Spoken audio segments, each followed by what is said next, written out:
புரிஞ்சுக்க வேண்டிய ஒரு விஷயம் என்னன்னா, நம்ம இறைவன் கிட்ட சரணாகதி அடையும் போது பரிபூரண சரணாகதியா இருக்கணும். அது எப்படி இருக்கும்னா, இது எதுவுமே என்னது கிடையாது, எல்லாமே உன்னுடையது அப்படின்ற ஒரு எண்ணம் வேணும். மறுபடி சுத்தி இருக்கிற எந்த புற வாழ்க்கையிலயும் நம்மளுடைய ஈடுபாடு பெருசா இருக்கக்கூடாது. இன்னைக்கான வேலையை நம்ம செய்யணும். ஆனா அது எப்படி செய்யணும்னா, இந்த உடலை வச்சு நம்ம செய்யணும். நம்மளுடைய மனசு இறைவன் கிட்ட போயிடணும்.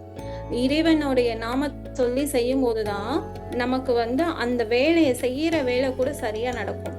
சரியா நடக்குங்கிறத விட நான் செய்யறேன் அப்படின்னு நம்ம நினைச்சு செய்யறதுக்கும், இறைவன் என்ன செய்ய வைக்கிறாரு அப்படின்னு நம்ம நினைச்சு செய்யறதுக்கும் வித்தியாசங்கள் உண்டு. எப்போ நான் தான் இந்த வேலையை செய்யறேன், இது என்னுடைய வேலை அப்படின்னு நீங்க செய்யறீங்களோ அந்த வேலையினுடைய சிறப்பு கொஞ்சம் தான் இருக்கும். அதுல இறையாற்றல் இருக்காது. உங்களுடைய தனித்துவம் மட்டும்தான் இருக்கும்.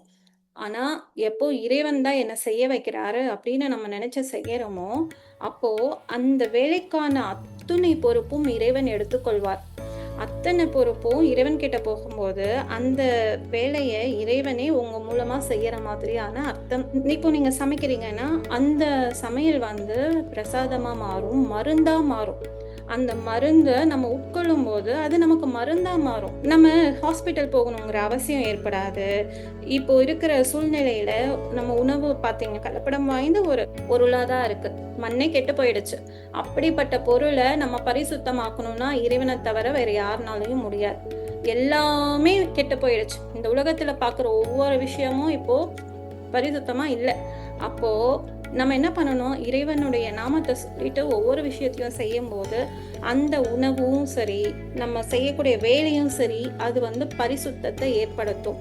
அந்த பரிசுத்தத்து மூலமா நமக்கு ஒரு பெரிய மிகச்சிறந்த ஒரு விளைவு கிடைக்கும்.